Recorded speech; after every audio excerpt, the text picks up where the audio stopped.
Hello there, welcome to the Drawing TV of today.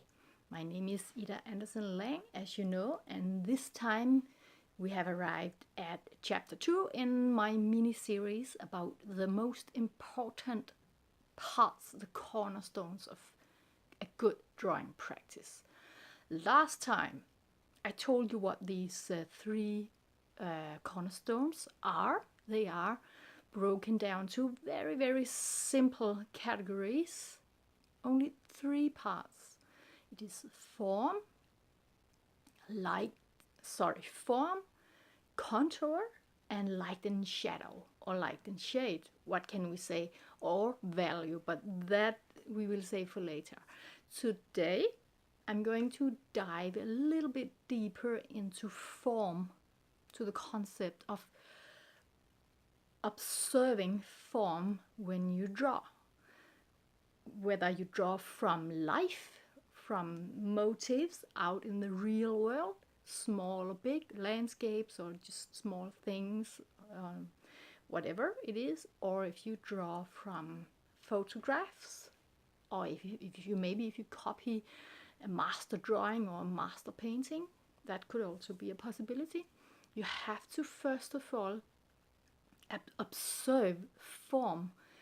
Get yourself used to look at things in terms of forms, not naming the forms. Don't look at, like, for example, if you were to draw a portrait like me, don't look at things in terms of what they are named, like eyes and cheeks and hair and so on and so on. First of all, you have to neutrally look at things as forms without giving them names or concepts. So let's look at my hand as a very simple example. My hand is a surface here. You could take a pencil and draw a tone all over the form here on your paper, of course, not on my hand. And around it you see the sharp lines that distinguish the form actually from the background and from each other.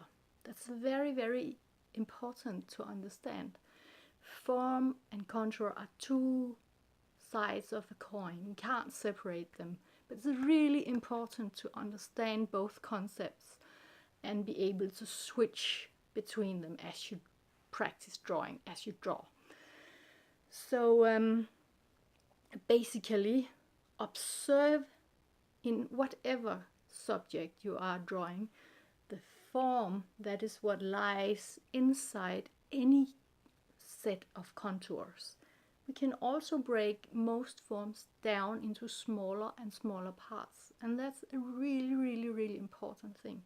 For example, if we say that my hand is this big form, underneath actually comes a longer form, which is my arm, that extends further down.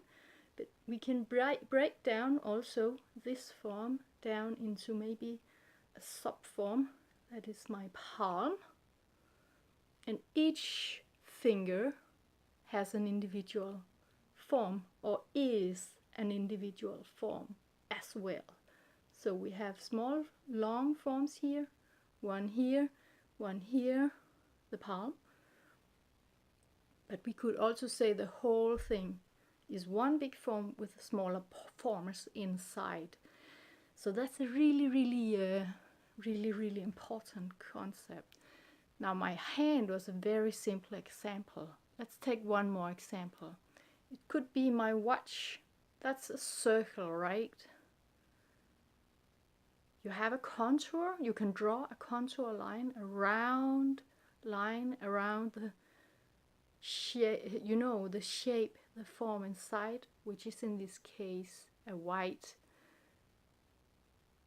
shape or form that is completely circular around. And again, the two parts of the coin. There is the shape inside the form, and there's the line around it that distinguishes it visually. from what is behind it, and maybe from other forms. My watch extends further down and up here and makes other forms. So that was two simple examples. So my challenge for you today is to remember when you draw, and also when you observe life through the eyes of someone who is drawing, to see shapes. Try and go out and look for shapes. They are everywhere, all around you. Everything you see consists of shapes that are linked and overlapped visually in front of you like a puzzle, and they can have different colors and shades, values of shade, and so on, light, dark, and so on. And everything is separated visually. Every form is visually separated, more or less sharp, by contours. And contours we are going to talk about in the next video. So that was a tricky concept, yes, but actually it's super simple. Think about it and go out and watch the world around you with, while you're looking for shapes and forms, and try to bring that into your drawing practice. So that was the clue of today. Next time we're going to talk a little bit more in depth about contour. Have a lovely day, and I'll see you later.